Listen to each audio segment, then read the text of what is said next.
Let's go, boys.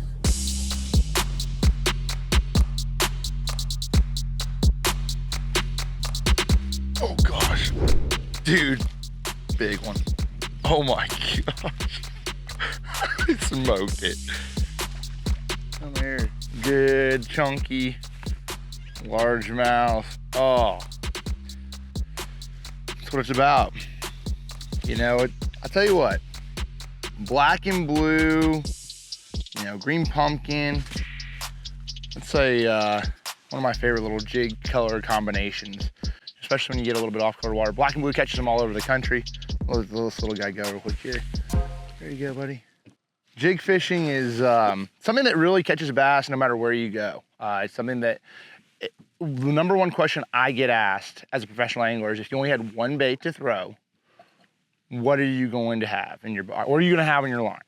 For me, it's a jig. I mean, you can swim it, you can pitch it, you can fish it in cover, you can fish it in grass, you can fish it all over the country. And probably one of my favorite color combinations is contrasting a jig, like a black and blue jig like we have right here, with a green pumpkin craw trailer. And that's exactly what we got. So something with a little bit of action, and something that just sort of gives it a little bit of a contrasting, offsetting color. And I think that, especially when you have that normal water clarity of a 1 to 2 foot of clarity, that's the combo that gets it done for most of the time for me. So right now we're fishing this little edge of grass right here, and you know, big thing that I see a lot of people make a mistake when they're flipping grass, whether it's hydrilla, milfoil, is they'll make a pitch out there. Let me get them out there, and then they'll tight line their jig all the way to the bottom. And so you want that vertical fall. So like I really will throw it out there and I'll throw a little slack at it. Try to have that real vertical fall back to the bottom. A lot of your bites will come on the fall. And then the other thing is you know, you can, when you're trying to fish and find those groups, a lot of times I'll get to the bottom, let it sit there just for a second, a couple seconds typically, shake it, pop him up, and then sort of just start it again.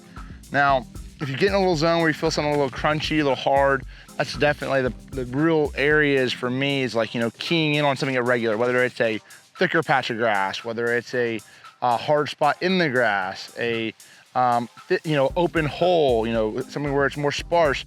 That is the key in bass fishing in general. You can even see that in 360. It's open hole and there's an edge.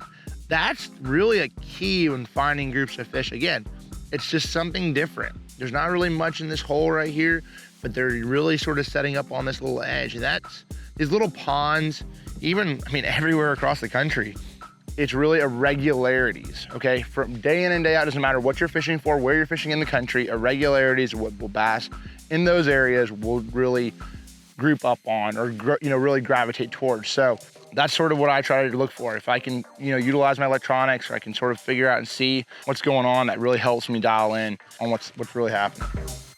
Oh, there he is. Gosh. Oh, I smoked it. Another good one. Okay, buddy. Come on over here. Come on over here. Oh, yeah. Yeah, this is not too bad. A lot of fun.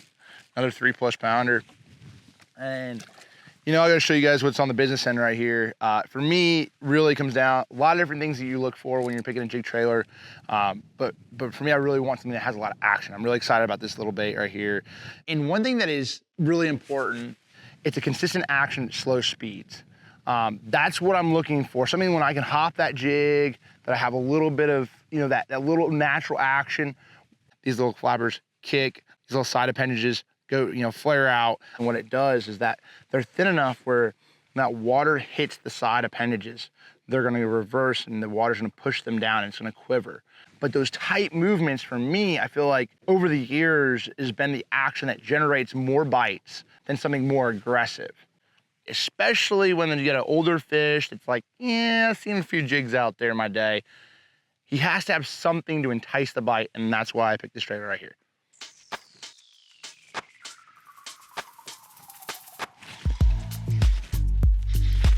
Oh gosh. That's a nice one. There is just nothing better than a jig bite.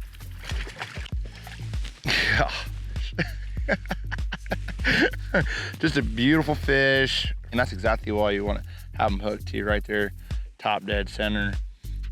So I've been bouncing back and forth and over the last couple of years, but throwing, braid to fluoro, sort of like, for me on a jig, you really have to learn, if you are gonna throw like a braid to fluoro combo, you want to really adjust your hook set. You cannot snap set. You'll notice I'm really just pulling into them because you have very little stretch. Really aren't that great at setting the hook real hard with fluorocarbon. The braid to fluoro combination can be the perfect jig setup for you to catch quality fish like that. And I think there's a lot of advantages to it. I'm throwing this is 30 pound right here, 131 braid. And I like something that's like a little bit thinner. So it's actually 20 pound fluorocarbon, but I do, it is something that you definitely have to change your rod according to what exactly, a little bit lighter rod than maybe what you were throwing with a fluorocarbon, straight fluorocarbon, because you don't have that stretch. So it's just something to heads up on that. But when they stop, it's a lot of fun. It's a good time. Oh gosh, another tank tub. Get him over here. There you go. I love bass fishing. I love it, man. So much fun catching those good fish. Day in and day out. People ask me all the time, they say, listen, do you still love it? Are you kidding me? Yeah, I love it. This is freaking awesome. I love fishing, man. Love finding them, love looking for them, and then you just love setting the hook. Who does not love that? Come on, y'all. Woohoo! Yes, sir.